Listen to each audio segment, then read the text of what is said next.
سرکاری تعلیمی اداروں کے بعد اب پرائیویٹ نجی تعلیمی اداروں پر گورنمنٹ کی طرف سے ایجوکیشنل ڈیولپمنٹ ٹیکس کی تلوار لٹکنے لگی۔ ذرائع کے مطابق حکومت پنجاب نے پنجاب کے نئے اور پرانے تمام پرائیویٹ سکولز اور کالجز پر بھاری ٹیکس لگانے کا منصوبہ تیار کر لیا ہے۔ اس سے حکومت ہر ماہ اربوں روپے ٹیکس کی مد میں اکٹھا کرے گی۔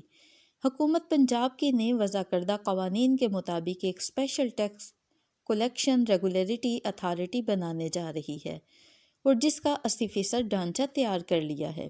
یہ اتھارٹی پرائیویٹ نجی تعلیمی اداروں سے ہر ماہ ٹیکس کلیکشن کو مانیٹر کرے گی۔ اس اتھارٹی کے قیام کے چیدہ مقاصد درج ذیل ہیں۔ یہ اتھارٹی وزیر اعلیٰ کے ڈائریکٹ ماتحت کام کرے گی۔ ہر ماہ ٹیکس کلیکشن کو مانیٹرنگ کے بعد ہر ماہ کے آخر میں رپورٹ وزیر اعلیٰ کو دے گی۔ پرائیویٹ سکولز اور کالجز پر لگائے گئے ٹیکس، جس میں کسی بھی پرائیویٹ تعلیمی ادارے کی کل آمدن کا 20% گورنمنٹ آف پنجاب کے اکاؤنٹ میں جمع کروانا ہوگا۔ اس کے لیے تمام طریقہ کار وضع کرنے کی پابند ہوگی۔ 2 ماہ تک مسلسل ٹیکس جمع نہ کروانے والے تعلیمی اداروں کو بلیک لسٹ کرنے کے بعد ان کو سیل کرنے اور ان کی رجسٹریشن کینسل کرنے کی پابند ہوگی۔ اس حوالے سے ہر ضلع کی سطح پر ایک ٹاسک فورس کا قیام عمل میں لایا جائے گا، جو اس ضلع میں موجود تمام نجی تعلیمی اداروں کی فہرست مرتب کر کے ان سے ہر ماہ خود ٹیکس وصول کرے گی اور ٹیکس جمع نہ کروانے والے اداروں کے خلاف سخت کارروائی عمل میں لائے گی۔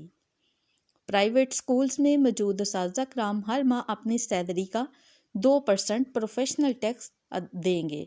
اس سلسلہ میں سرکاری اساتذہ کرام پہلے ہی پروفیشنل ٹیکس دیتے ہوئے نظر آ رہے ہیں۔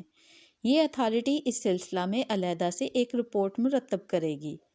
یہ اتھارٹی ٹیکس جمع کروانے والے تعلیمی اداروں کا انڈیکیٹر گرین، جبکہ ٹیکس جمع نہ کروانے والے نجی تعلیمی اداروں کا آن لائن سٹیٹس ریڈ شو کرے گی۔ اب پرائیویٹ تعلیمی ادارے طلباء کی فیسیں بڑھائیں یا کم کریں، اس سے حکومت کا کوئی تعلق نہیں، کیونکہ آپ کی ٹوٹل آمدنی کا 20% ٹیکس جمع کروانا ہوگا۔ حکومت پنجاب کے ان اقدامات سے پاکستان میں بچوں کا تعلیمی مستقبل تاریک نظر آ رہا ہے۔ دعا گو ہیں اللہ رب العزت ہم سب کا حامی و ناصر ہو۔ آمین ثم آمین۔